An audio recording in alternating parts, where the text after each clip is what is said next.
हिंदू संस्कृति में शादी को एक पवित्र रिश्ता माना गया है। शादी सिर्फ दो लोगों का नहीं, दो आत्माओं का मिलन होता है। प्यार, भरोसा और मान सम्मान इस रिश्ते की सबसे खूबसूरत नींव होती है। लेकिन इस नींव को झटका तब लगता है जब किसी तीसरे व्यक्ति की इसमें एंट्री होती है। वो व्यक्ति न सिर्फ इन लोगों के जीवन को बर्बाद कर देता है, अपितु उनके दिलों को भी तोड़ के रख देता है। आइए हम जानते हैं क्या होता है एक्स्ट्रा मैरिटल अफेयर, कारण क्या होते हैं इसके, और क्या इसके रिगार्डिंग लॉ है इंडियन, और लास्ट में एक छोटा सा कंक्लूड करेंगे। क्या होता है एक्स्ट्रा मैरिटल अफेयर? अगर कोई शादीशुदा व्यक्ति किसी अन्य व्यक्ति के साथ फिजिकली या मेंटली अटैच्ड होता है तो वह एक्स्ट्रा मैरिटल अफेयर की कैटेगरी में आएगा। लेकिन नव भारत को दिए हुए इंटरव्यू में मिस्टर विशाल भारद्वाज जी, जो एक रिलेशनशिप कोच है, वो कहते हैं कि अगर कोई व्यक्ति फिजिकली नहीं, मेंटली भी अगर किसी के साथ अटैच्ड है तो वो भी एक प्रकार से एक्स्ट्रा मैरिटल अफेयर की कैटेगरी में आएगा। इसमें पहला पॉइंट आता है इमोशनल डिससेटिस्फेक्शन।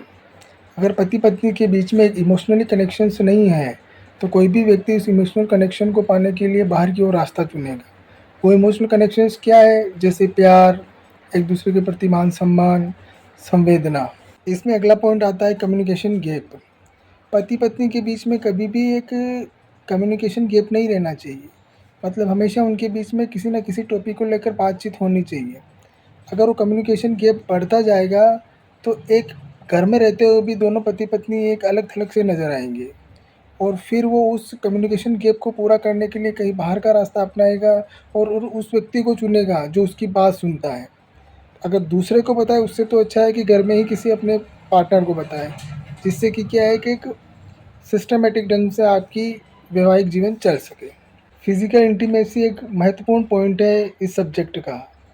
अगर पति पत्नी के बीच में ज़रूरत के अनुरूप अगर शारीरिक संबंध नहीं बनते हैं तो उन शारीरिक संबंधों की पूर्ति के लिए पार्टनर आपका कहीं बाहर का रास्ता चुन सकता है, जिससे अफेयर होने के चांसेस बहुत ज़्यादा है। पैसा और स्टेटस पाने की चाह भी कभी कभी व्यक्ति को गलत कामों की ओर धकेल देती है। अगला सेगमेंट है अपना लॉज। आइए जानते हैं इसके रिगार्डिंग क्या क्या लॉज हैं। इसमें लॉज का एक पार्टीशन है। 2018 से पहले नियम क्या था और 2018 के बाद में इसमें नियमों में चेंजेस हुए हैं। तो पहले जानते 2018 से पहले इसके रिगार्डिंग क्या लॉज थे। आईपीसी सेक्शन 497, जिसे एडल्ट्री भी कहते हैं, वो एक प्रकार से क्रिमिनल ऑफेंस था। क्रिमिनल ऑफेंस का मतलब क्या कि अगर कोई शादीशुदा व्यक्ति किसी शादीशुदा औरत के साथ में किसी भी प्रकार से रिलेशन में पकड़ा जाता और उस रिलेशन को लेकर जिस पत्नी के साथ में उसने संबंध बनाए उसका पति विरोध करता है तो उस बनाए हुए व्यक्ति को 4 साल की सज़ा देने का प्रावधान था।